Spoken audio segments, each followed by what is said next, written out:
Egunon Guztioi, buenos días.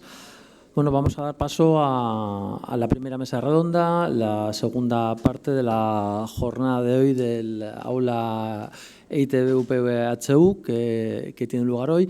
Esta mesa que se va a desarrollar bajo el título de Medios de Comunicación, Impacto Social, Evaluación e Innovación. Bueno, en primer lugar, lo que quería hacer es agradecer a los compañeros, al compañero y las compañeras que están con nosotros hoy aquí. Les presento a continuación. Tenemos aquí a mi izquierda a la profesora Zara Cañedo, es profesora contratada, doctora, en la Facultad de Comunicación de la Universidad de Castilla-La Mancha. Allí es además secretaria académica de la facultad y forma parte del grupo de investigación en comunicación pública, Poder, Derecho y Mensaje. Es doctora en investigación en medios de comunicación por la Universidad Carlos III y su tesis doctoral sobre la radiotelevisión pública del Principado de Asturias fue galardonada con el premio ATIC 2020 a la mejor tesis doctoral. Desde la perspectiva investigadora crítica de la economía política de la comunicación, en su trayectoria ha desarrollado un perfil centrado en el análisis de las industrias culturales. Está especializada en el estudio de la gestión y el valor del servicio de audiovisual público, precisamente el tema en el que nos centramos hoy, y ha publicado en numerosas revistas de impacto internacional como Journalism, International Journal of Communication o Journal of Media Business Studies. Además, uno de sus trabajos más recientes ha sido galardonado por el European Journal of Communication como el artículo del año.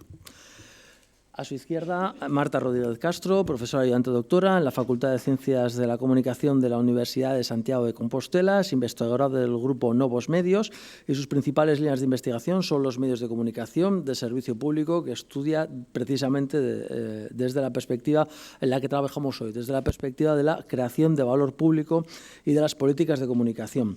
Tiene una dilatada trayectoria en lo que tiene que ver con las publicaciones, ha publicado en revistas muy importantes como Journalism Studies, European Journal of Communication, Comunicar, o Journal of Information Policy. Ha realizado estancias de investigación en el Center for Media Data and Society de la Central European University y en el Hans-Bredow Institute de Hamburgo.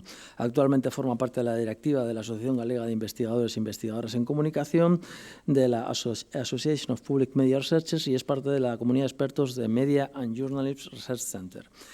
Y a la izquierda, Juan Carlos Miguel de Bustos, compañero del Departamento de Comunicación Visual, catedrático, que es licenciado en Económicas y en Filosofía, máster por Economía de la Universidad de Grenoble. Desde 1987 está en la Universidad del País Vasco, ha ocupado la cátedra UNESCO de las universidades de Grenoble y Lyon y ha sido director de la revista SER. Además, es evaluador de proyectos de investigación, tanto de organismos estatales como internacionales, y sus intereses en la investigación se centran tanto en el análisis de la estructura, con especial atención a lo que tienen que ser los medios públicos, como el estudio de los GAFAM, de las grandes plataformas de comunicación, Google, Amazon, Facebook, y el impacto que tienen todas estas en el desarrollo del sistema comunicativo a día de hoy. Y hechas ya las presentaciones y después de la presentación de la ponencia de David Fernández Quijada, nos ha señalado un poco el terreno en relación a cuál es la situación de los medios de comunicación hoy, de la importancia del valor, y me gustaría recoger vuestra opinión, vuestra visión precisamente a este respecto, ¿no? Decía el profesor David Fernández Quijada que en este momento nos encontramos en relación a los medios públicos en un momento de volatilidad, de muchos cambios, lo que son los valores de la sociedad, de muchas veces una pérdida de percepción del verdadero valor que tiene lo público y una comunicación muy basada en la inmediatez, ¿no? Y luego todo esto con un contexto de gran competencia con respecto a todo lo que son las plataformas, ¿no? Entonces, en este contexto actual tan complejo, ¿cómo veis la situación, la necesidad de medios públicos dentro de la sociedad y cuáles creéis que son los principales retos a los que tendrían que enfrentarse durante los próximos años para mantener esta posición? Y si os parece, empezamos con Azara. Muchas gracias, Miguel Ángel. Y bueno, antes de empezar sí que me gustaría dar las gracias al Aula Empresa de TV y a Andoni por invitarme a participar hoy aquí, que es para mí un absoluto placer siempre venir a Bilbao, porque me encanta Bilbao como buena mujer del norte, y además hacerlo rodeada de gente a la que admiro, a la que he citado tanto en mis artículos científicos y con la que tengo además la suerte de trabajar y hacer carrera académica. Así que, dicho esto, además vengo a hablar de lo que más me gusta, que son los medios públicos. Entonces, ¿cómo vemos es su necesidad y cuál es su situación son dos cosas distintas, ¿no? Empezaría diciendo que su necesidad es, bueno, indiscutible, ¿no? No creo que la pregunta en ese sentido requiera una respuesta, porque la respuesta viene dada. Los medios públicos, el servicio audiovisual público, forma parte de nuestra idiosincrasia, de nuestro sistema mediático, de nuestra identidad, y su necesidad debe ser indiscutible, ¿no? Y de hecho, una de las cosas que más me preocupa y me llama la atención es que últimamente hay un continuado cuestionamiento de la existencia del servicio audiovisual público, ¿no? Periódicos de grande tirada en este país, periódicos generalistas, el de más tirada, El País, ha publicado recientemente un ensayo de opinión, ¿no?, en una columna en la que se preguntaba sobre la necesidad de los medios públicos. Entonces, ese tipo de preguntas lanzadas desde los medios de comunicación y, bueno, desde las esferas políticas de determinadas ideologías que, por desgracia, ocupan nuestros parlamentos, me preocupa soberanamente, ¿no? ¿Cuál es la situación de los medios públicos? Pues bueno, creo que es la de siempre, pero un poquito peor. ¿Cómo explico la de siempre, pero un poquito peor? Bueno, siguen sufriendo de problemas de independencia que debilitan la imagen pública de los medios de comunicación y, por supuesto, su legitimidad ante la ciudadanía, pero no solo ante la ciudadanía, ante todos los grupos de interés hacia los que se dirige, es decir, los propios profesionales, como grupos de interés internos, que lo estamos viendo con lo que está pasando, por ejemplo, en Radio Televisión Española. Después podremos hablar ya más de casos concretos. Voy a hacer una mirada más general, ¿no? Y lo hemos visto con lo que está pasando en los últimos días, últimas semanas, comentábamos, últimos meses y últimos años en el caso de nuestra corporación de ámbito estatal. En el caso de las autonómicas, depende de cada caso, ¿no? Aquí siempre voy a tirar de teoría crítica, que lo importante que son los contextos, hay que mirar siempre al objeto desde los contextos en los que se desarrollan, no son comparables, cada una tiene su historia, sus estructuras, sus contextos sociopolíticos y sus estructuras laborales, que son en todos los casos diferentes y diversas, pero sí es verdad que hay contextos, como puede ser, por ejemplo, en este momento el contexto valenciano, donde se ha modificado la ley para destruir de nuevo a la radiotelevisión pública y digamos que buscar un control absoluto desde un determinado partido político y otros partidos que la apoyan del medio público, sin tener en cuenta en ningún caso su impacto social, ¿no? Simplemente utilizarlo como una arma política. Esto yo creo que es un reto muy importante con lo que hay que luchar. Lo vemos también muy claro en los procesos electorales, que los ha mencionado David, ¿no? Tengo aquí un titular, ¿no?, que dice: la realización de la TVG, esto pasó en las últimas elecciones al Parlamento gallego, no enfoca a Ana Pontón, candidata del BNG, en el saludo inicial a los candidatos, ¿no? Fue la única candidata que no fue enfocada por la realización en ese debate electoral y, bueno, se incendiaron las redes, pero estos son también actuaciones de manipulación y control política del medio público, de las que no están exentos, por mucho que sus trabajadores y trabajadoras intenten luchar contra esas dinámicas. Entonces, yo creo que este es uno de los principales problemas que tenemos, que seguimos sin ser capaces de garantizar la independencia en la acción, y esto lleva a un cuestionamiento estructural y continuado de la existencia de los medios de comunicación públicos, que son utilizados como arma arrojadiza de manera gratuita en muchos discursos, ¿no? Ataques al medio, ataques a sus profesionales, lo hemos visto también en el caso de Radio Televisión Española con Silvia Chaurrondo, se la ha atacado cuando encima está subcontratada por otra empresa, es decir, de manera continuada, cuestionamiento de los trabajadores de estos medios de comunicación, y luego más a nivel, digamos, ya estructural, el tema de la plataformización, ¿no? Los medios de comunicación públicos siguen anclados en una mirada excesivamente analógica, podríamos decir, de lo que era, bueno, que ahora sea la TDT, pero diga, aunque sea en ese contexto digital, pero de medios tradicionales, radio y televisión, y no estamos pensando en los contextos plataformizados en los que ya partimos con un impedimento de base, que es que el gran mercado, las grandes plataformas las dominan conglomerados transnacionales con norteamericanos de capital privado sin ningún interés de beneficio social. Es decir, el objetivo de estas grandes plataformas, en las que nuestros medios públicos tienen sí que estar, porque si yo ahora preguntara a la chavalada aquí presente, supongo que estarán todos en TikTok, estarán todos en Instagram, dudo que sigan a las redes sociales, luego les podemos preguntar de los medios públicos en estas plataformas, pero es donde ellos están y es a donde tienen que ir los medios de comunicación, y sin embargo los medios de comunicación públicos no se están adaptando a esos lenguajes, a esas formas de narrar, e incluso cuando lo hacen sufren esta captura, ¿no?, infraestructural de tener que poner sus contenidos en unas plataformas externas con unos intereses privados que están muy alejados del beneficio social o de la rentabilidad social. Así que creo, no sé si me estoy enrollando demasiado, pero bueno, creo que estas son para mí los principales problemas que enfrentan ahora los medios públicos, y sumado todo esto, por supuesto, a un problema y del que a mí siempre me gusta mucho hablar, que es la cuestión económica, ¿no?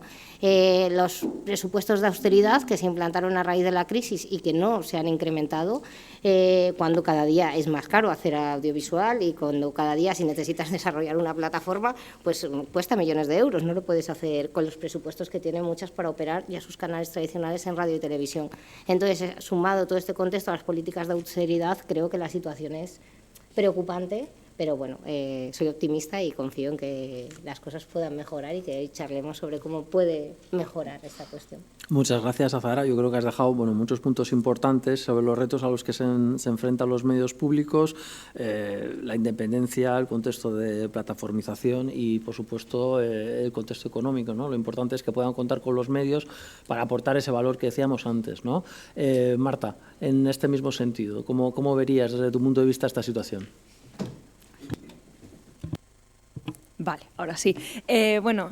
Muchas gracias. Me sumo al agradecimiento aquí extendido por mi compañera Azahara. Es un placer estar aquí. Por mi parte, yo sí que creo que de vez en cuando tenemos que preguntarnos ¿por qué necesitamos nosotros a los medios públicos? Porque creo que no está llegando el mensaje, que es como, bueno, nosotros nacimos, ya estaban ahí, moriremos, igual siguen ahí, no lo sabremos todavía, pero es un factor que está ahí. Muchas veces, bueno, pues eso que tienes ahí, que esa ropa que te pones, a veces la usas, a veces no, la tienes ahí un poco olvidada y te preguntas, vale, la tiro, la vendo en Vinted, me deshago de ella, la dono o me la pongo otra vez, ¿no? Y yo creo que tenemos que, como sociedad, replantearnos un poco cómo queremos, para qué queremos a nuestros medios públicos y para qué los queremos. Y hoy en día yo creo que, partiendo un poco de lo que comentaba David en su presentación, de poniendo el ojo ya no en los medios públicos, sino en nosotros, en cómo somos como sociedad, y esa idea del individualismo que se planteaba, ¿no? Que somos cada vez más individuos y menos sociedad. Y ahí yo creo que los medios públicos deben jugar su partida para intentar animarnos a colaborar, a compartir experiencias, a compartir, no compartir una visión del mundo en el sentido de que tengamos todos un pensamiento único, para nada, al contrario, sino a que reflexionemos sobre temas que nos preocupen a todos como sociedad, ¿no? Entonces yo creo que en un contexto mediático cada vez más fragmentado, cada vez estamos todos en nuestras pantallas consumiendo nuestro contenido personalizado, ¿no? De nuestro medio predilecto. Hace falta un cierto pegamento que nos una y que nos haga sentir parte de un algo, que es el papel que los medios de comunicación vienen jugando, no solo los públicos, también los privados, en un contexto previo a la digitalización, donde eran más escasos. Entonces yo creo que ahí es donde debemos decir, vale, entonces los medios públicos, ¿para qué los queremos? Pues para que nos hagan sentir parte de un algo, ¿no? de una identidad compartida. A partir de ahí tenemos que entrar a pulir un poco eso, ¿no? y ver cómo queremos que sea esa visión compartida del mundo. Y ahí entran muchas cosas que yo creo que no voy a entrar ahora porque tenemos ahora una hora y media para compartir qué experiencias irán saliendo. Pero yo creo que lo fundamental es eso, ver que es algo que al final estamos pagando todas, pagando todos y que deberíamos sentirnos representados en ellas y ver una cierta utilidad en esos medios de comunicación públicos, pues que nos hagan sentir un poco más sociedad, ¿no? Y un poco también en línea con los resultados del informe de David, ¿no?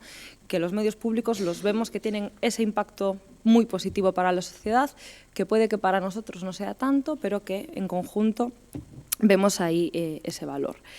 En cuanto a los retos de futuro, que también son múltiples y tremendamente complejos, y dudo mucho que consigamos resolverlos aquí ahora, pero bueno, el camino se andará, yo creo que pasan por la sostenibilidad. El modelo de radio y televisión pública está en crisis, bueno, lleva en crisis muchos años. Yo desde que empecé a estudiar esto es como la digitalización y la transformación digital, que lleva la transformación digital en marcha desde hace siglos, no se termina, ¿no? Son como continuos. La crisis de la televisión pública también parece que es un continuo. Pues yo creo que frente a ese continuo tenemos que buscar la sostenibilidad de un modelo a nivel de legitimidad, un modelo que sea legítimo, con el que como sociedad estemos de acuerdo y apoyemos, un modelo que consiga sostener también a sus audiencias, porque de nada vale tener los mejores contenidos, las mejores ideas, los mejores profesionales, si nadie está detrás accediendo a ese servicio. Entonces, ahí tenemos un reto fundamental, sostener esas audiencias, sostener una estructura organizativa que es cara y que requiere de una inversión muy potente y para la que hace falta un modelo de financiación también que sea sostenible y sostener también quizás unas prácticas organizativas que igual deben cambiar e igual deben ser más flexibles, porque hoy en día todo va muy rápido, todos lo vemos en nuestro día a día, como a veces la vida parece que se nos escapa, ¿no? Y lo que es tendencia ahora mismo, mañana ya es totalmente caduco. Pues intentar ver cómo podemos, desde un punto de vista profesional y de calidad, adaptarnos, ¿no? Buscar un modelo que nos permita adaptarnos también y ser flexibles a la hora de estar al día y ser, bueno, no ser percibidos ya como esas empresas obsoletas y carcas, sino como una empresa que está al día. Muchas gracias, Marta. Apuntadas hay muchas ideas, ¿no? O sea, la importancia del servicio público de comunicación, ¿no? para esa idea de cohesión social, ¿no? Y de trasladar a la agenda pública muchas ideas que pueden ser relevantes para todos y generar ese valor y ese impacto, ¿no? Juan Carlos, es tu turno. En este sentido, ¿cómo verías a los medios?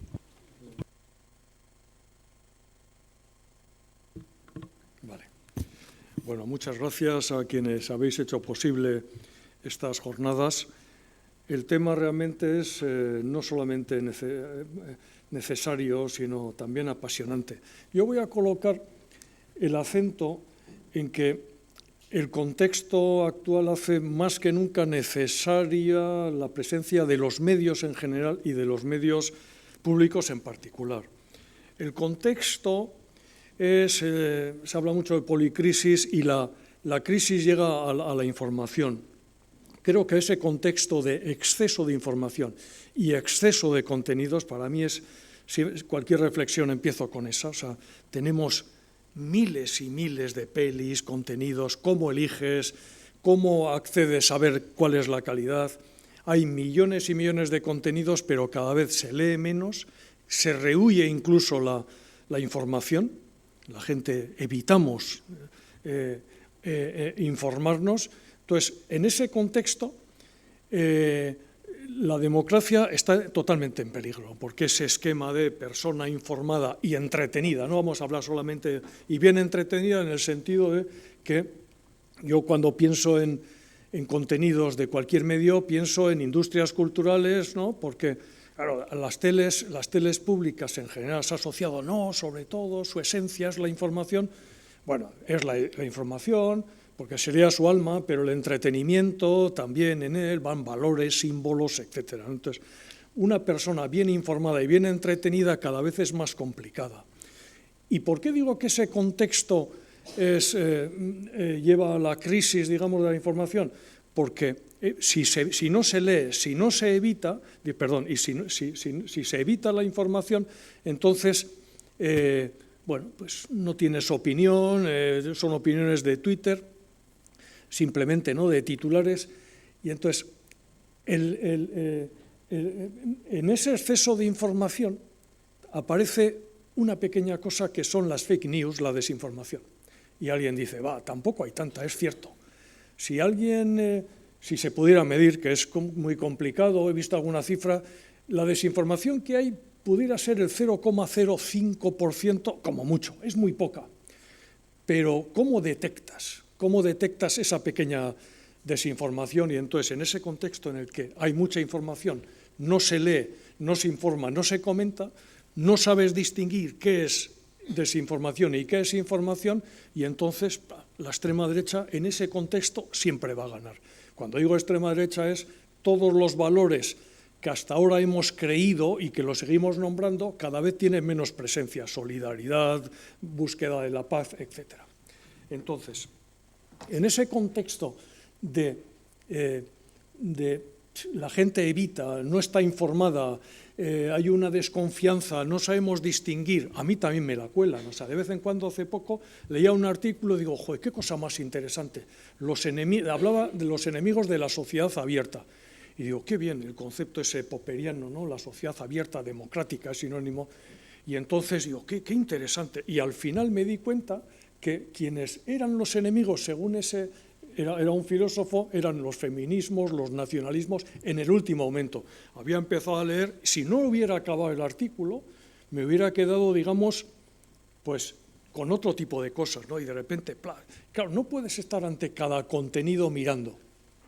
Entonces, los medios públicos, que ya tienen muchísimos objetivos, muchísimos fines, bueno, pues que es pues promover la diversidad, la democracia, ¿no? Todo tipo de aspectos políticos, democráticos, culturales, tiene uno más, que es el volver a creer en las instituciones democráticas, políticas, en la vida política, o sea, porque, bueno, esa desconfianza que hay en la política y en la gente que la ejerce no es por casualidad, y eso es lo peligroso, o sea, que hay cada vez más distancia. Entonces, los medios públicos son los únicos que pueden hacer, ahí desde la esquina, ¿no? Digamos, desde su marginalidad, son los que pueden ayudar a buscar confianza en las instituciones, porque tienen en cuenta precisamente todos esos valores, y a dar una información en la que podamos fiarnos sin tener que andar nosotros haciendo el fact-checking de cada noticia, de cada tal, ¿no? Y luego también yo diría una cosa que me ha parecido muy interesante, porque antes, ¿no? Oyéndole a David, me ha hecho reflexionar, he dicho, es curioso, bueno, que antes nuestro modelo era la BBC, ¿no? Porque la BBC, claro, como tiene un organismo regulador muy potente que hace millones de estudios, bueno, la BBC también, entonces el modelo era la BBC hasta ahora, hasta hace poco. ¿Y por qué ahora el nuevo modelo se va hacia los países nórdicos? Porque son los países que siguen destinando mucho dinero a la televisión pública, porque la financian. Sin embargo, en la BBC, a pesar de que sigue siendo, como aquel economista decía, es aquella que todo el mundo nombra como modelo, pero que nadie le intenta imitarla, porque significa colocar mucha pasta. La BBC también ha empezado a tener en los últimos años recortes, tiene cada año problemas, ¿no? de financiación a cuenta del canon, ¿no? que no consiguen colocarlo en el nivel, etcétera, ¿no? Entonces tenemos que aprender de los países nórdicos, porque conceden, y no era casualidad de que David mostrase que lo que más les interesa son los valores e impactos culturales, ¿no? Y también recuerdo y sí que estoy contento, y con eso acabo, de que se hable de impacto social, porque recuerdo cuando la BBC hizo su estudio hace unos, voy a decir, 25 años, sobre el impacto el impacto económico de la BBC, y era en un momento que también se hablaba de crisis de las televisiones públicas, la manera de apoyarla era diciendo, bueno, pues si hacemos un estudio del valor del impacto económico de la BBC, entonces con eso podemos ayudar a justificar su existencia y así nadie va a ponerlo en duda. Y el estudio, porque hace poco han renovado, era que por cada libra invertida en la BBC, eso repercutía unas 2,7 libras, de tal forma que si desapareciera la BBC, pues entonces lo mismo que si desapareciera EITV, cae EITV, pero cae un montón de industria, ¿no? Todo lo relacionado con la industria audiovisual, concepción, producción, distribución, exhibición, consumo y consumo. Bueno, Por ahora, estas son mis reflexiones. Muchas gracias, Juan Carlos. Bueno, pues han sido muchas las cosas que se han apuntado y me ha llamado mucho la atención lo que comentaba Zahara, ¿no? En este contexto de plataformización parece que los medios públicos a veces todavía funcionan en un contexto de TDT o analógico, como queramos, ¿no? Yo creo que los últimos años, si nos centramos, por ejemplo, en el caso de ITV, el documento 2030 ya pone como uno de sus principales objetivos llegar al público joven e incluso admite que durante los últimos años quizás no se ha hecho el esfuerzo que se tenía que haber hecho para continuar con ese público, ¿no? Y en este contexto de abundancia de plataformas, pues esto lo hace aún más complicado.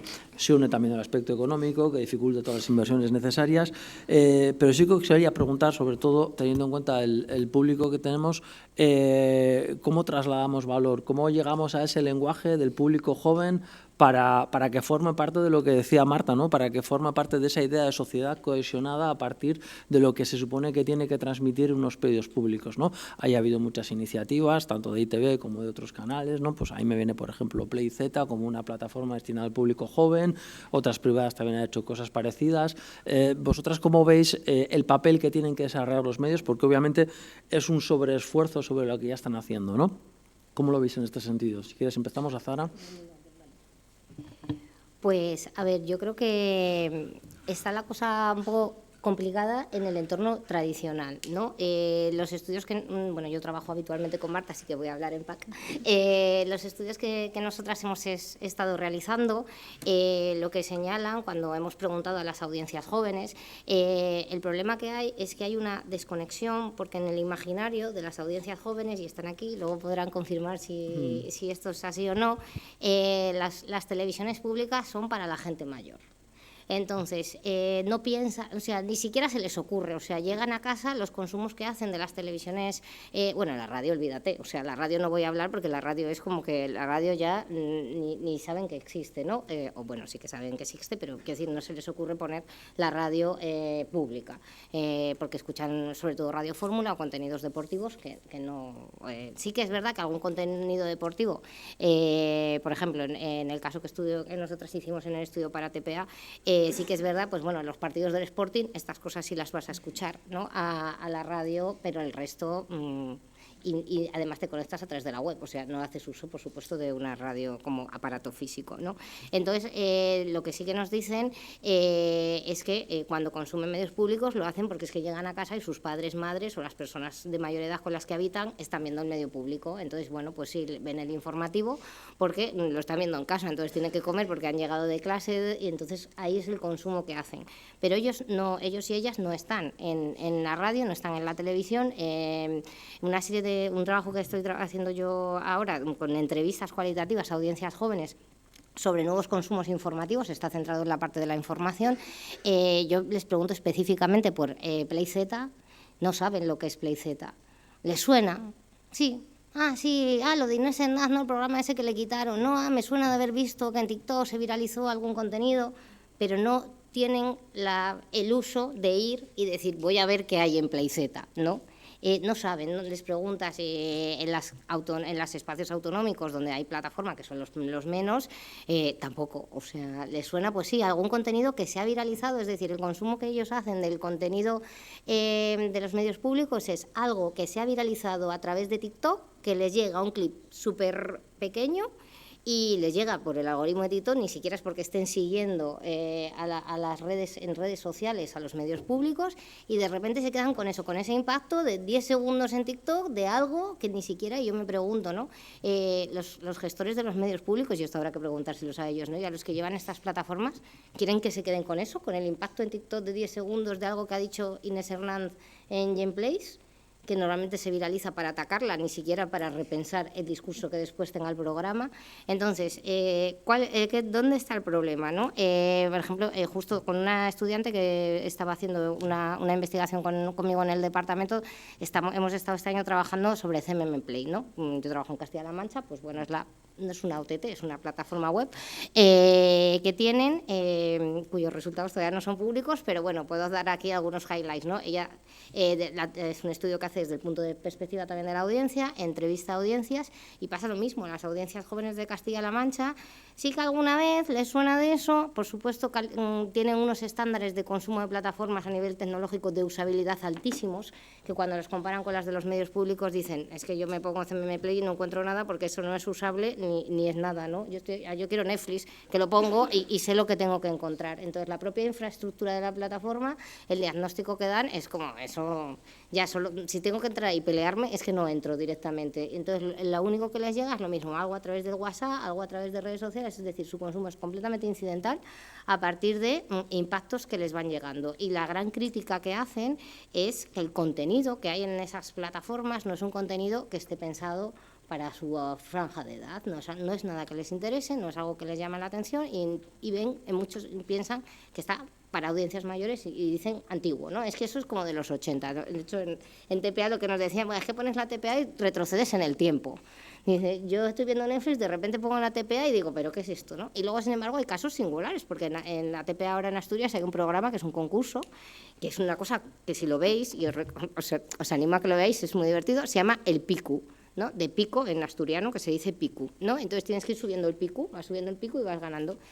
La puesta en escena es cutre, o sea, si lo veis es como de estudiantes pues cuando yo hacía la carrera y montabas un plato ahí con unos cartones. Tiene unos índices de audiencia altísimos y entonces esto es muy importante y es un valor muy fuerte para un programa que es barato, que no tiene, pero que sin embargo tira de una cosa, y ya no me enrollo más, que es la que creo que hay que tirar, ¿no? Que es la proximidad. Es que yo me siento identificado, es que hablan en asturiano, es que escucho a gente hablar como yo, es que sale el de mi pueblo. Resulta que un día en una pregunta del concurso, una de las del Focus nos decía, yo tengo un grupo de música hiperlocal, y un día preguntaron en el programa por mi grupo de música. Entonces yo ya empecé a ver el pico, igual que ella, muchísima gente, ¿no? de jóvenes, o sea, y ese programa ahora mismo con más audiencia en la TPA, y de verdad que es muy divertido, pero no es una cosa que tú digas, ay, se han matado para desarrollar este formato, es un formato de pregunta-respuesta y de ir ganando puntos, y tiene muchísimo éxito por ese valor de la diversidad, o sea que quizá tirar por ahí, no sé, puede ser una opción. Sí, sería tratar de buscar contenidos que, por decirlo de alguna manera, si no podemos competir en cuanto a espectacularidad o no podemos tener esas plataformas tan amigables o tan usables como las grandes plataformas, nosotros tenemos que apelar a lo que nos define como televisiones públicas, esa cercanía, esa particularidad y esa capacidad de llegar por medio de otros temas con lo que sí podemos hacer una conexión con ellos, ¿no? Juan Carlos, Martas, ¿cómo lo veis en este sentido? ¿Alguna apuesta, alguna propuesta que haya habido en el terreno de los jóvenes que consideréis interesante para trasladar? Bueno, desde hace muchos años se ha visto que ese era el problema, ¿no? Yo creo que cuando lees textos de hace 20 años, cuando hacíamos reflexiones, lo del público joven era el problema. Entonces, a mí lo que me hace pensar es por qué sigue siendo el problema y cada vez más, ¿no? Entonces, la clave para mí es la participación. O sea que, claro, además tendríamos que desarrollar, para mí, la televisión, más que pública, debiera llamarse televisión participativa, por decir. O sea que es, bueno, hay distintos públicos, pero que todo el mundo la sintiera como ella, como propia. Entonces, yo creo que la clave es, uno, implicar a la juventud que realmente qué hace, por qué hace eso, y luego les implicas. Yo siempre me acuerdo de un experimento que hicieron en la BBC, era con público en general, de todas las edades, pero que es de los casos, digamos, paradigmáticos, ¿no? Y era que dijeron, vamos a ver cuáles son los personajes que las personas consideran que son más representativos de la historia de Gran Bretaña. Y entonces, claro, establecieron unos mecanismos participativos para que la gente opinara. Y entonces, pues bueno, por supuesto que salía Shakespeare. Y dije, claro, porque es que salían muchísimos nombres, entonces, ¿cómo consensuar como tal? Entonces, fue muy visto y dije, además, qué bien, ¿no? Porque es un programa que habla de gentes de aquí, ¿no? Y yo pensé, ¿por qué no se hace eso aquí, ¿no? Ese tipo de cosas. Entonces, con los jóvenes, bueno, pues primero, o sea, yo creo que hay que implicarles más. El año pasado me hicieron una entrevista en la radio, era un poco sobre esto. Oye, la gente como no va, era sobre información, como la gente no va, no lee, los jóvenes, ¿qué tal si utilizamos TikTok? Y dije, bueno, pues utilizas TikTok, pero TikTok para una información, bueno, para llevarles algún tipo de cosas, pero en principio son las redes sociales por sus esquemas, por cómo manejan la economía de la atención, son lo contrario. O sea, lo contrario, no puedes dar una información, o sea, ¿no? Porque yo decía, claro, es que una información es contexto, es citas, es tal, es cual, ¿no? Y entonces, pues, claro, ¿no? Yo es que invitaría a que realmente estuviesen mucho más presentes, yo creo que, pero muy, muy, muy presentes. O sea, que haya estudios como el que se hace esto, pues, con la gente joven, ¿no?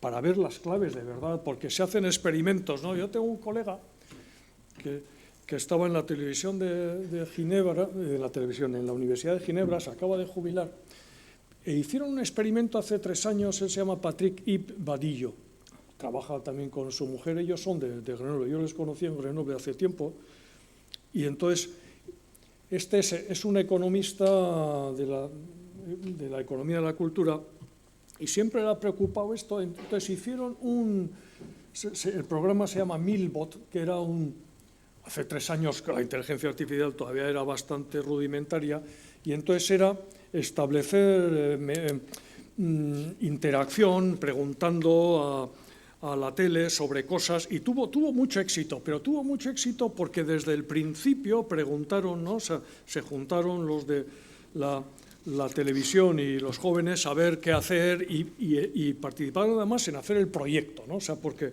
claro, lo que hemos dicho es que lo importante no es los contenidos, hacer contenidos, sino, yo diría, para quién, y yo sobre todo con quién. Entonces, yo creo que todo en lo que estéis presentes los jóvenes, yo creo que, bueno, pues va a ser interesante y de ahí vamos a aprender, ¿no? Porque es que si no, seguiremos eso, ¿no? Va a ser y seguirá siendo, porque en ese contexto he dicho de exceso de información de tal, quienes saben jugar bien son Google, Amazon, Facebook, todos, ¿no? O sea, que saben y hacen que nos pasemos horas haciendo cosas que luego al final no. O sea, si dices, oye, me haces la secuencia joder, te acuerdas de montones de cosas, pero de muchas más todavía no, ¿no? Y sobre todo es que con ninguna implicación, ¿no?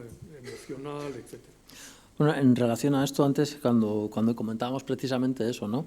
El papel de los jóvenes o el consumo que hacen de los medios de comunicación tradicionales, claro, a mí me venía a la cabeza unos trabajos que hicimos, cualitativos también, y una chica que preguntaba por los medios de comunicación y por la televisión decía que era como las sucursales de banco, pues una cosa que es para las personas mayores. Yo, una sucursal de banco no voy nunca, yo la televisión no la pongo nunca, ¿no? Pues ella trasladaba un poco ese discurso, pero al mismo tiempo, curiosamente, le daba un gran valor al peso que tenía la sociedad y al impacto que ella veía que generaba. Es decir, por un lado no soy usuaria, por otro lado creo que es muy necesario que exista la televisión pública en la sociedad. Es decir, ahí conviven estas dos tensiones, ¿no? Y yo creo que ahí está un poco el esfuerzo que tiene que hacer, o el sobreesfuerzo en este caso, porque también viene lastrado por las dificultades económicas que tienen que hacer los medios públicos para llegar a ellos, ¿no? Luego, cuando entremos en el turno de preguntas, sí que me gustaría que participaseis, ¿no? Y que nos hablaseis del lenguaje de los medios públicos, de cómo creéis que se tienen que trasladar hacia vosotros. Pero antes de ir a ese turno de preguntas, sí que me gustaría trasladar otra idea muy importante vinculada probablemente a la innovación y a la idea de las fake news, ¿no? Que bueno, pues que desgraciadamente cada vez tienen más peso, son capaces de atraer más atención en la agenda mediática, y que yo creo que su existencia de alguna manera, desgraciadamente en este caso, pero legitima y mucho la idea de servicio público, porque sabemos que hay una gente que de alguna manera, desde un respaldo social, desde un respaldo público, nos va a traer una información de la que nos podemos fiar, ¿no? Antes hablábamos y se generaba una pregunta con respecto a cómo te había ayudado EITB a elegir el voto. Bueno, ese ayudar a elegir en realidad es informar, es decir, esta es la oferta de candidatos, estos son los programas que hay, te han ayudado a ti a decidir en tu voto, y como este tenía bastante más repercusión entre las personas jóvenes, ¿no? Entonces, en este caso se juntan diferentes factores. Por un lado, los jóvenes, como grandes consumidores de redes sociales, también son quienes de alguna manera más pueden sufrir este fenómeno de las fake news. En este sentido, ¿cómo veis vosotras, Juan Carlos, el rol de los medios públicos, ¿no? Porque yo creo que aquí sí que sería muy importante levantar esa bandera de lo público por su capacidad de generar una información veraz para toda la sociedad. Venga, arranco yo ahora. Yo creo que ahí lo fundamental, yo soy muy escéptica con los fact-checkers y con la obsesión por decir esto es mentira, esto es fake, esto, digo, porque está bien, tiene que hacerse, pero al mismo tiempo me pregunto, y realmente, ya que estamos hablando de impacto, ¿realmente esto va a tener un impacto que Neutral me venga a mí a decir que esto es fake? Si yo, bueno, igual ya me lo creí más o menos, a mí me llega, yo sigo a varios fact-checkers, pero y mi madre, que igual le llega esto por WhatsApp, o a mi padre no, porque no tiene WhatsApp, es un escéptico de WhatsApp, pero mi madre sí es muy activa en WhatsApp, o a mi grupo de familia, igual les llega una noticia y no les llega el fact-check, ¿no? Les llega un bulo y al final eso se masifica, ¿no? Entonces yo soy escéptica con esas estrategias que vemos mucho en los medios públicos y también entiendo que lo hagan, ¿vale? Entiendo que tienen que estar ahí, tienen que haber como una especie de vigilancia de esas corrientes de desinformación, pero yo lo que creo que funciona mejor es reforzar un servicio informativo, que es uno de los pilares, que no el único, que ahí también podemos entrar, que antes ya también se mencionó el tema del entretenimiento, que es fundamental. Pero reforzar un servicio informativo que ofrezca información de calidad en la que podamos confiar, que no es fácil que hoy en día confiemos en los servicios informativos porque estamos rodeados de ataques hacia esa legitimidad o esa independencia de los medios públicos que mencionaba al inicio Azahara, y es normal que la gente desconfíe y que todos desconfiemos. Pero sí que es fundamental reforzar esa misión informativa con informativos rigurosos, con informativos que, a pesar de que estemos viendo esa fatiga informativa, ¿no? Y esa cierta desolación que a veces nos produce el consumo informativo, porque el panorama a veces es desolador, y estos días lo estamos viendo, ¿no? Con todo lo que está sucediendo en Oriente Próximo, es necesario que los medios públicos estén ahí, que informen con rigor, que informen con esa objetividad de la que se les presume, que también podemos discutir, pero que sean un referente informativo en el que, bueno, pues lo que sucedió en la pandemia. Hay dos temas que creo que van a salir hoy, y uno no salió, estaba a punto de sacarlo antes, voy a esperar a ver si sale. Y el otro es el impacto de la pandemia, ¿no? En la pandemia, pues, quien más, quien menos, yo, por ejemplo, yo me iba a Televisión Española para ver todo el panorama en conjunto, además yo estaba fuera y me pilló pues esas fechas de caos, de inicio del encierro, por así decirlo, me pilló fuera. Y yo me informaba con Televisión Española y con la Televisión de Galicia para ver también un poco cómo era la situación en mi entorno, ¿no? Y me fiaba, 100%. De la Televisión de Galicia no siempre me fío, a veces desconfío. Pero para eso, por ejemplo, ahí dijo, de esto me voy a fiar, voy a ver lo que me cuentan. Entonces yo creo que eso es lo fundamental, lo primero. Y además, creo que la innovación, que es otro de los temas que saldrán, es fundamental aplicarla también a los contenidos informativos, pues para que lleguen a todo el mundo y para que en esos momentos igual de secuencia del informativo, donde llevamos ya 4 noticias que nos dan ganas de decir, madre mía, yo me meto en cama, ya no salgo porque este mundo no tiene arreglo, pues que en el medio nos metan alguna que nos dé un poco de esperanza, porque eso es otra de las cosas que se ven, ¿no? A nivel social y también sobre todo entre la juventud, ¿no? Que estamos como continuamente recibiendo información que es, bueno, en gallego yo diría desacougante, ¿no? Es que te hace perder todo tipo de esperanza. Pues dame alguna noticia también que me diga que hay esperanza, que hay maneras de salir, ¿no? El periodismo de soluciones o el periodismo constructivo que me dé a mí una manera de agarrarme a algo y decir, vale, el cambio climático, las cosas van mal, ya lo sabemos. Pero, ¿qué podemos hacer para que vaya un poco mejor, ¿no? Cosas factibles, cosas asumibles. Pues por el medio intentar intercalar algo así para que no todo sea tanto desasosiego. Juan Carlos Azara.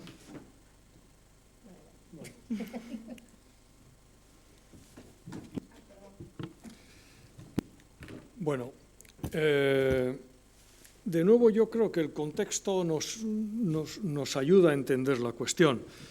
Es fundamental que existan los medios, es fundamental que los medios hagan una información, digamos, bueno, pues de la que te puedas fiar, en la que creas, ¿no? Porque el problema es el de no se cree en la política, no se cree en la... Hay una relación, ¿no? No se cree en la información, como no se cree en la información, no se cree en la política y viceversa. Pero, claro, o sea, aunque fuesen maravillosos, que creo que hay que mejorar muchísimo, ¿no? Porque las noticias, tal como hacemos en prensa, en radio y en televisión, yo creo que priman demasiado la instantaneidad, ¿no? Estamos aquí en el Parlamento Europeo, un frío ahí bajo un paraguas, tal, y dices, joder, espera a que se reúnan y a ver qué han dicho, o sea, a mí qué me importa, ¿no? Tal, digo, la discontinuidad, oye, ¿qué pasó con lo otro? Joder, no, pues no, porque como ha habido otro tipo de cosas, habría que repensar también en cómo hacer, pero aunque sea la mejor, y se debe hacer la mejor, están al lado las redes sociales, que es donde se pasan muchas más horas, y entonces, aunque tú veas eso y te fías, tienes un montón de contenidos de los que no sabes si fiarte, ¿no? O sea, porque en la pandemia es cuando se empezó a hablar realmente de la desinformación, ¿no? Y yo quisiera decir también una cosa sobre la desinformación.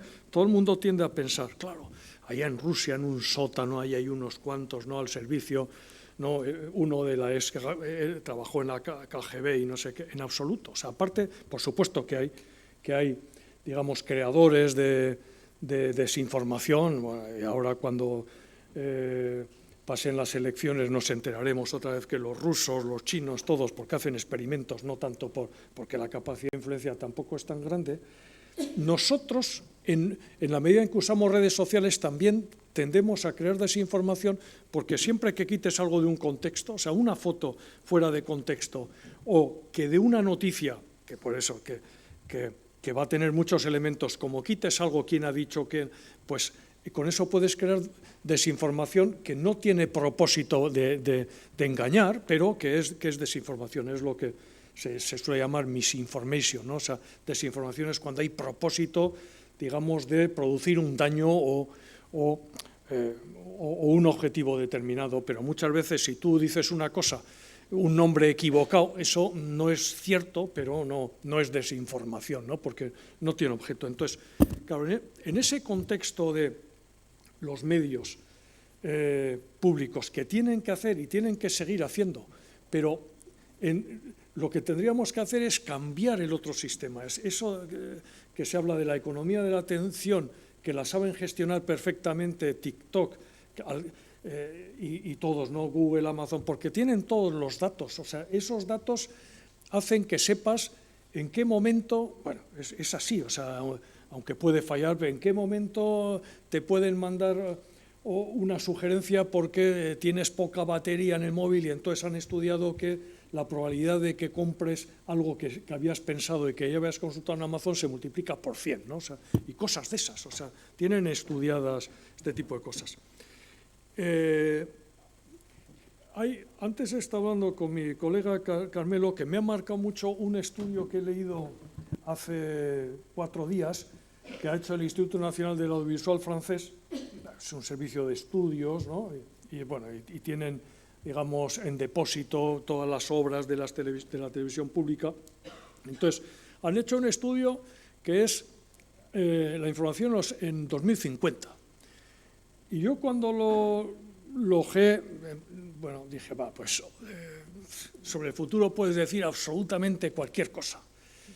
Pero ojeé y me ha parecido muy interesante porque dice, ¿cómo va a ser la información en el 50? Las televisiones públicas, por supuesto que no existen, pero es que no existen tampoco medios privados.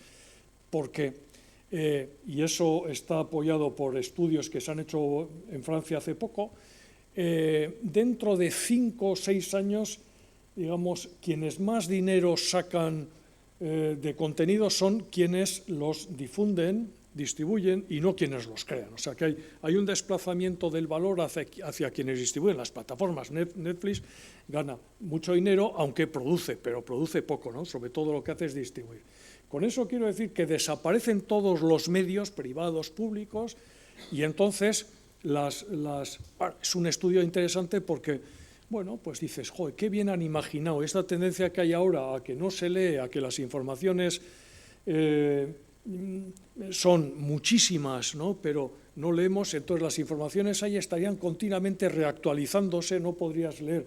Eso nos recuerda mucho a Jorge Luis Borges, ¿no? La biblioteca esa que infinita, entonces un libro con páginas infinitas no podrías volver a buscar la página 50 donde habías visto. Entonces las informaciones serían informaciones que, en base a lo que en las redes sociales aparecen nuevos datos, estarían continuamente reactualizándose. Entonces, es interesante porque ese esquema que llama escenario negro, yo creo que es un poco las informaciones pasan a ser contenidos, datos, y no tanto ese papel que tiene la información. Yo creo que es importante porque es la esencia realmente de la democracia, no porque se diga una sociedad democrática, tal, sino porque yo he visto, me ha tocado estar estudiando, que la gente cada vez confía menos en sus democracias. Es decir, usted está satisfecho o satisfecha más o menos, y mayoritariamente la gente dice que no, pero o sea, me asusta pensar que de alguna forma hemos visto antes ese valor individual y social que se habla de las televisiones y de cualquier institución, que siempre se reconoce ese valor social, aunque no se practique. O sea, eso tiene un nombre, que es, en economía se habla de los bienes de mérito, porque son aquellos bienes que, aunque no se consuman, televisiones públicas, se justifica su existencia y su financiación, ¿no? Entonces, yo llego a pensar, bueno, por ahora pensamos que aunque no veas la televisión pública, bueno, o los medios públicos, no estás en contra de que se cierren, aunque alguien coloquialmente, bueno, pues ¿para qué sirve? Pero, digo, puede llegar ese momento en el que las personas digan, bueno, ha dejado de ser un bien de mérito, o sea, porque no consideramos que deba justificarse y que ese dinero se podría destinar a otro tipo de cosas.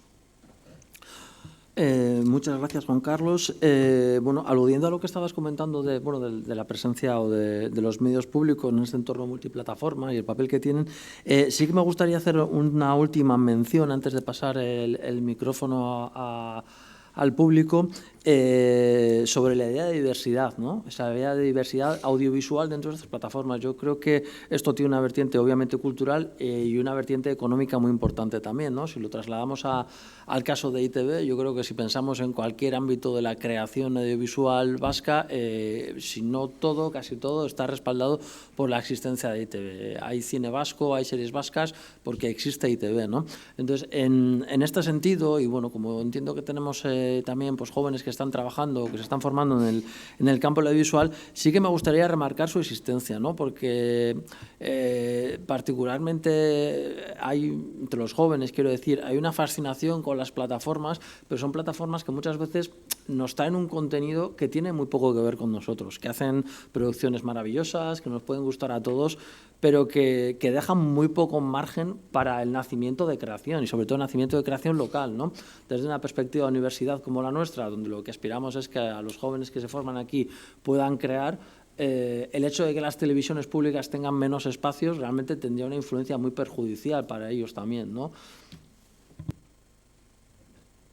Aquí empiezo yo, que es lo que más me gusta hablar, que es la dimensión económica de los medios públicos. Porque igual que comenta Mantaro, que nosotras ya nacimos con los medios públicos en crisis, también nacimos con un discurso que solo habla de la rentabilidad social de los medios públicos. Y yo creo que es muy importante reivindicar, en un contexto además cada vez más neoliberal, la dimensión económica, la rentabilidad económica que tiene el servicio audiovisual público. Ese valor que yo no lo llamo industrial, yo sí prefiero llamarlo económico, porque me parece que no alude solo a la industria, es decir, por supuesto tiene esa matriz de dinamizador de la industria audiovisual, pero también de las pequeñas y medianas empresas del territorio que se pueden anunciar, por ejemplo, a través de los medios públicos, pero no pueden anunciarse a través de las grandes corporaciones privadas porque no pueden pagar las tasas que les cuesta el típico spot tradicional.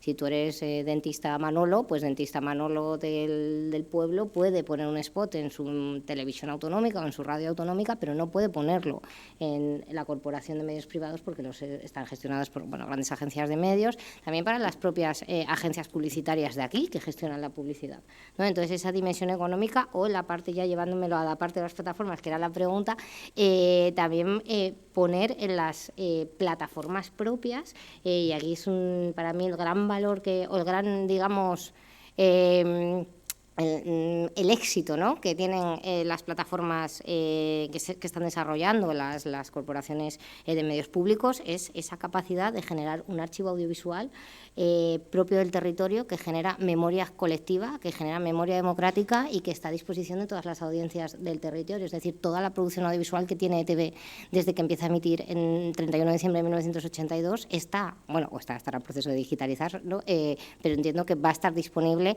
en su plataforma, donde si yo quiero ver qué estaba pasando en esta comunidad autónoma en los años 90, voy a poder ir a la plataforma de manera, algo que antes era impensable, ¿no? El archivo de Televisión Española, obviamente tiene un archivo mucho más extenso por su propia historia, no está todo digitalizado, pero antes, cuando nosotras estudiábamos, si queríamos acceder a algo al archivo, pues tenías que ir allí y pedirlo. Ahora puedes entrar en esa parte que tiene RTV Play que pone archivo, donde tú puedes ver contenido de archivo, y lo están haciendo todas, lo está haciendo la catalana, lo está haciendo la gallega.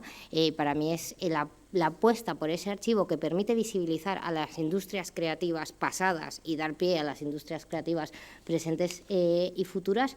Me parece, en términos de diversidad, el gran valor del servicio audiovisual público plataformizado, ¿no? Y luego también vemos casos, que yo tenía por aquí apuntado, un súper caso de éxito de una producción que está en Netflix, pero que es producción audiovisual autonómica, que es Os abordas Margaridas, que es una serie de televisión que produce la Radio Televisión Gallega, la TVG, y que tuvo un éxito, no sé si la habéis visto, a mí me encantó, y que está en plataformas y está en Netflix y está en gallego y tiene la identidad gallega y está en Netflix, ¿no? Y no es casualidad, cuando ahora entramos en Netflix, que muchísimas de las nuevas series de ficción de Netflix se están produciendo en Galicia y se están desarrollando en Galicia, y esto no es algo que haya pasado así sin más, ¿no? Tiene mucho que ver también con esa industria del sector audiovisual autonómico que potenció la TVG, que obviamente no se ha podido hacer en todos los territorios, porque no en todos los territorios, esto lo digo yo en mi tesis, y bueno, sé que no a todo el mundo le siento bien, no en todos los territorios hay industria audiovisual. En el caso de Asturias, pues las cosas están mucho más complicadas, ¿no? No podemos hablar de un tejido industrial. Falta muchísimo más, aparte de una televisión autonómica, faltan muchas más líneas y apoyos políticos, políticas audiovisuales autonómicas con líneas de financiación, ¿no? De esto Miguel Ángel sabe más que yo, para poder incentivar a esa industria audiovisual, pero por supuesto para mí ese es uno de los grandes valores de nuestro servicio audiovisual público. Sí, la capacidad de atraer el talento joven, ¿no? Dar esa oportunidad para que estos primeros trabajos, estas apuestas de los creadores locales, ya sean vascos, asturianos, catalanes, donde sea, tengan ese escaparate, ¿no? Yo creo que ese también es uno de los puntos fundamentales. Juan Carlos, Marta, no sé si queríais aportar algo en este terreno. Bueno, pues yo voy a seguir tirando de algún caso próximo gallego, ¿no? Ya que estamos. Y antes le metí una pequeña pullita a la Televisión de Galicia, pero también tiene cosas muy buenas. Y como dice Azahara, en Galicia hemos desarrollado un cierto sector audiovisual con sus carencias, como en todos lados, pero también con cierta fortaleza, la verdad. Yo creo que hoy en día es como un momento bastante dulce para el audiovisual en Galicia. Y eso en parte es debido al papel de la Televisión de Galicia, que además desde un primer momento apostó por la ficción, por el entretenimiento, ¿no? Y a nivel también pues de diversidad lingüística, ¿no? Y del papel que tienen algunos medios autonómicos en territorios como Galicia, donde tenemos una lengua cooficial propia, que es el gallego, ahí resulta como fundamental. Y ahora mismo en Galicia estamos en un momento en crisis, bueno, no en crisis, en transición, porque se está definiendo la nueva ley de la Televisión de Galicia, ¿no? Y está siendo polémica porque una de las cosas que parece que introduce, que habría que ver cómo se materializa después en la práctica, ¿no? Y el texto todavía no pasó por Parlamento.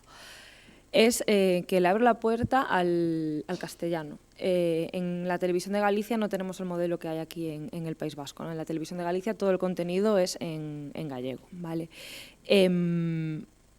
Y es algo sobre lo que había bastante consenso a nivel social. Independientemente de tu afinidad política, se entiende que la televisión de Galicia es una televisión en gallego y que su razón de ser, así lo dice la ley hasta el momento, es la promoción y normalización del gallego. Y ahora se abre ahí una pequeña ventana a que se emitan contenidos y se produzcan contenidos en castellano, ¿no? También como una manera de pues que Galicia se muestre al mundo, ¿no? Bueno, estamos en un momento ahí delicado. Y hay un ejemplo, por ejemplo, de esas acciones que hace por el idioma y que para mí también es una acción de Galicia y el gallego para el mundo, que es el Digo Choeu, que hablaba antes con Azahara, que no sé si alguno de vosotros lo conoce. El Digo Choeu.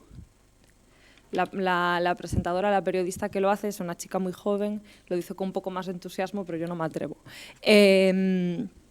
Digo Choeu es Te lo digo yo. Y es un formato nativo de redes sociales, sobre todo en Instagram, Twitter, que se fue creciendo. Ahora el Digo Choeu es una cosa como uno de los pilares de la televisión de Galicia. Y eran vídeos cortos donde Esther Estévez, la periodista que está al mando de este formato, la cara visible, pues explica básicamente por las patadas que le metemos a veces al gallego, ¿no? Pues por la influencia del castellano, a veces metemos castellanismos, pues, o a veces decimos las cosas como no son, ¿no? Entonces como que te va corrigiendo, pero con un tono muy, muy próximo y muy simpático, por así decirlo. A nivel, esto tiene como dos dimensiones. Una fue muy buena, que es que realmente a veces tú estás en TikTok, te sale un vídeo de Digo Choeu, te metes en comentarios y hay un montón de gente diciendo lo entiendo todo, yo no hablo gallego, no soy de Galicia, pero lo entiendo todo, estoy aprendiendo, no sé qué. Y dices, wow, mejor ventana que esa, imposible. Después hay otro lado de la moneda que es negativo, que es la crítica que se le hace al Digo Choeu porque es excesivamente normalizador, ¿no? Como es como muy de la norma de la Real Academia Gallega, ¿no? Y no se abre a la diversidad en las distintas zonas de Galicia, que se habla de forma diferente. Bueno, eso también es una crítica a la diversidad. Pero sí que es un ejemplo un poco que además conectó muy bien con el público joven y conecta con las escuelas, y de cómo dinamizar y cómo de importante es que los medios públicos estén ahí para esa razón por la que en principio se quedaron en el caso de la televisión de Galicia para la dinamización del gallego. Y ya, por ahí lo dejo, le doy paso a... Bueno, cuando se habla de las televisiones públicas en Europa, la contribución que hacen a la producción audiovisual es tremenda.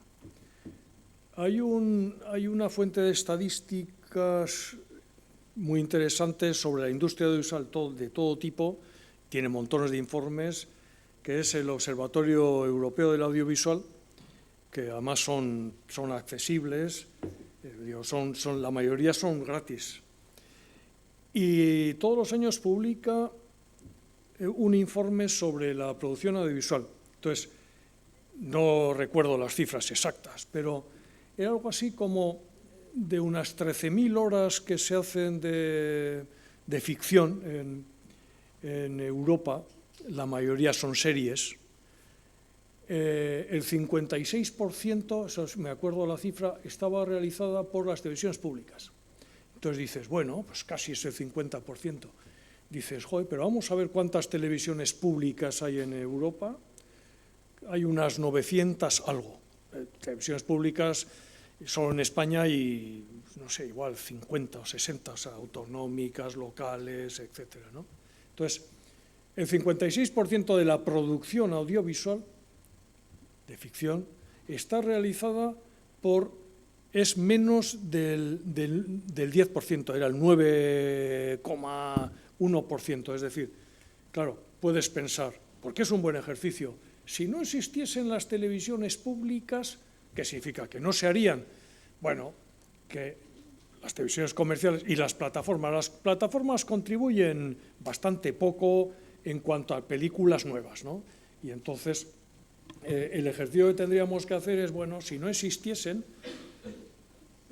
¿cómo sería esa producción audiovisual? Bueno, uno, sería menor y sobre todo sería diferente, porque cuando una televisión comercial o cuando una plataforma hace o diseña o compra algo, lo va a hacer en función, no digo que no haya que tener en cuenta, de los datos que van a hacer previsión del éxito. Una de las cosas que más han desarrollado en la industria de Hollywood desde hace muchos años es la cuestión del marketing. O sea, desde hace 50 años yo he encontrado textos de movie marketing que tienen 70, 80 años, o sea que les preocupa. Y una de las cosas que tienen muy estudiada, y hay muchas empresas que viven de eso, es cuál es el éxito previsible de esas pelis, ¿no? Entonces, ¿cuántos ingresos va a generar? Se pueden equivocar, pero en general ya tienen muchos mecanismos. Entonces, van a jugar solo con el éxito comercial, ¿no? Entonces, entendemos que las televisiones públicas juegan, uno, con la proximidad, porque en todos esos contenidos van a hacer muchas cosas, pero sobre todo lo local, ¿no? Lo local, que es, yo creo que una de las claves, ¿no? Y de las grandes justificaciones tiene muchas de los medios públicos, ¿no? Yo recuerdo cuando empezó Goenkale, porque tenía un amigo que era uno de los directores, la revolución que fue a todos los niveles, no solamente, digamos, de empezar una industria, ¿no? Yo alucinaba en aquella época con, pues hemos estado por ahí, la industria de los guiones, claro, ya no es una persona que hace guión, sino que hay una Biblia y luego todo el mundo, uno hace, entra otra persona, puede seguir haciendo un poco como la, entre comillas, industrialización. Pero, por otro lado, la gente es que veía, ¿no? Veía su pueblo, veía que eso es interesante. Cuando ves una peli o una serie en la que sale Bilbao, es otra manera de vivir las cosas, ¿no? O sea, no. Vale. Gracias, Juan Carlos, y perdona la poco sutil interrupción de cara a pasar ya al turno de preguntas. Bueno, se han comentado muchas cosas vinculadas a los medios públicos en general y muchas que además os apelan directamente a la audiencia que tenemos hoy, que es mayoritariamente joven, ¿no? Sobre cómo percibir los medios públicos, sobre cómo valoráis el impacto que puede tener en la sociedad, y veo que ya hay una pregunta, así que si pasamos el micrófono por ahí, Andoni, por favor.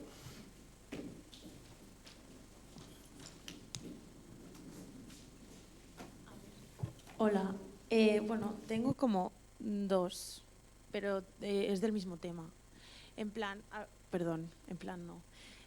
Habéis mencionado lo de llevar los medios públicos a las redes, pues mejor, porque ya están en las redes. Entonces, lo que yo os pregunto es, ¿cómo podría mejorar eso de una forma más concreta los medios públicos en las redes sociales? Y luego también relacionado con eso, yo pienso que acabar con estos, o sea, no acabas con los medios tradicionales, pero acabar con la manera tradicional de, no sé cómo explicarlo, como de mostrar las noticias y todo eso, ¿no sería también acabar un poco como, es que también tenemos como la cultura de la inmediatez y todo eso, que entonces satisfaciendo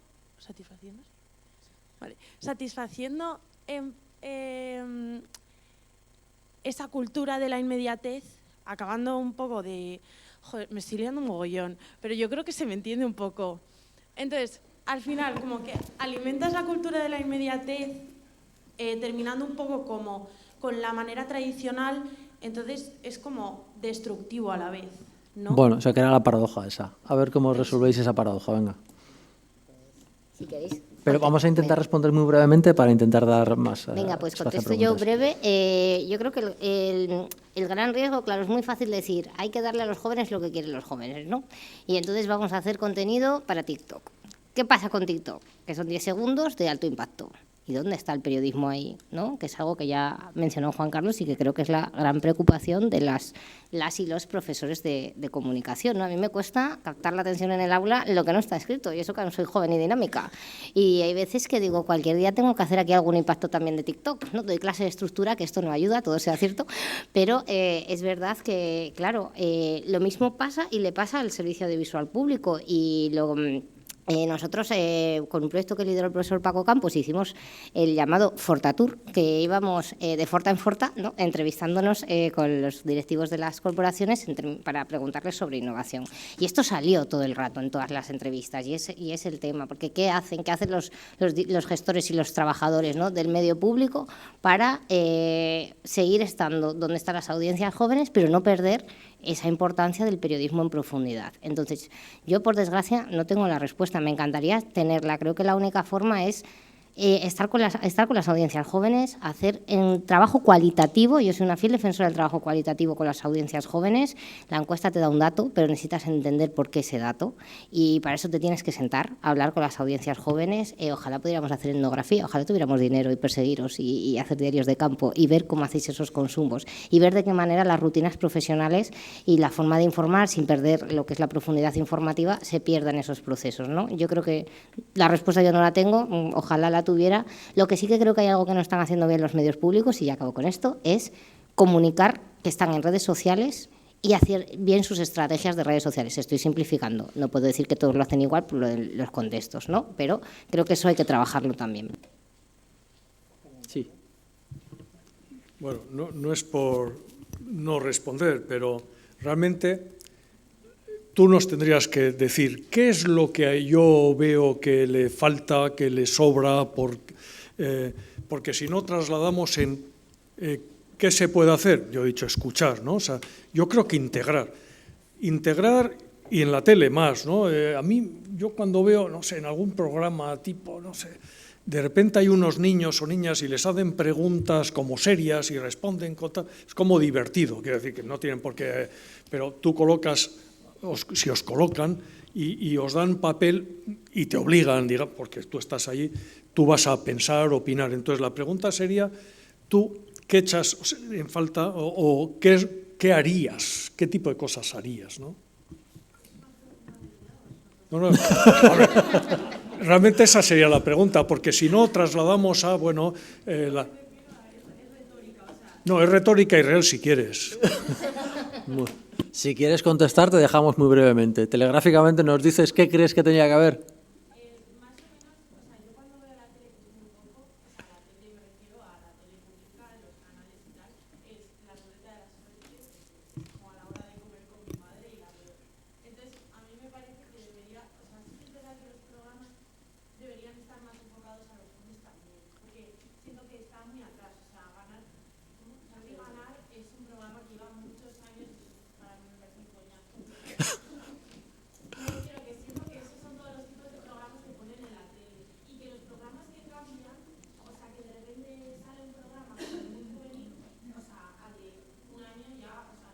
Bueno, reclamas más renovación en el terreno de los contenidos, ¿no? Vale.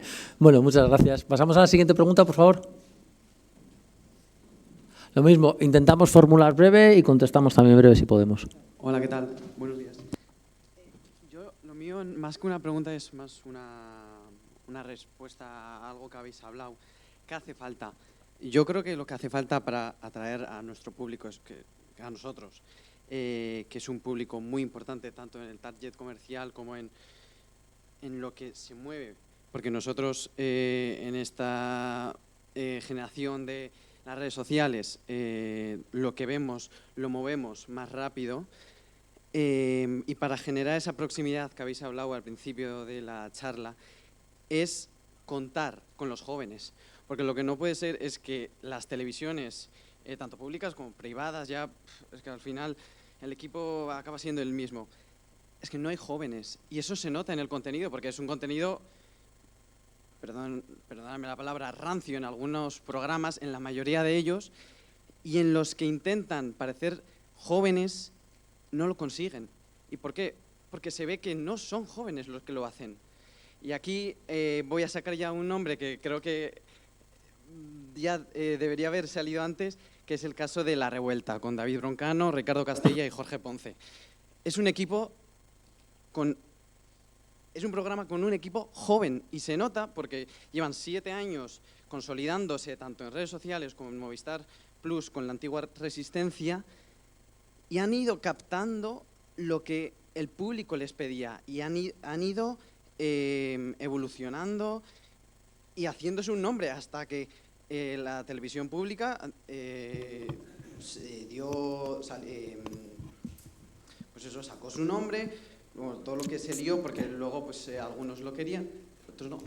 No, que vamos terminando, por favor, vale, para dar paso más. Y que creo que eso, pues bueno, que hacen falta jóvenes. Hacen falta más jóvenes a la hora de desarrollar los para productos. jóvenes, por jóvenes. Ya está, muchas gracias. Gracias. No sé si alguien quiere aportar algo. Sí, Marta. Esa era un poco una idea de la que yo también soy muy defensora, porque a veces parece que los jóvenes, la juventud, que me alegra, la resistencia era el tema 2 que esperaba que saliese, la revuelta, que saliese hoy.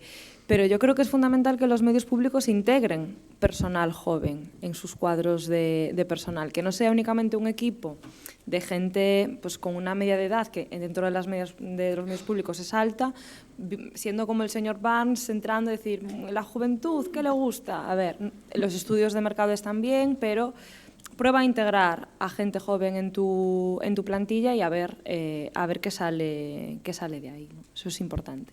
¿Más preguntas? Sí, tenemos otra. Sí, perdón un segundito, Juan Carlos. Una pequeña cosa.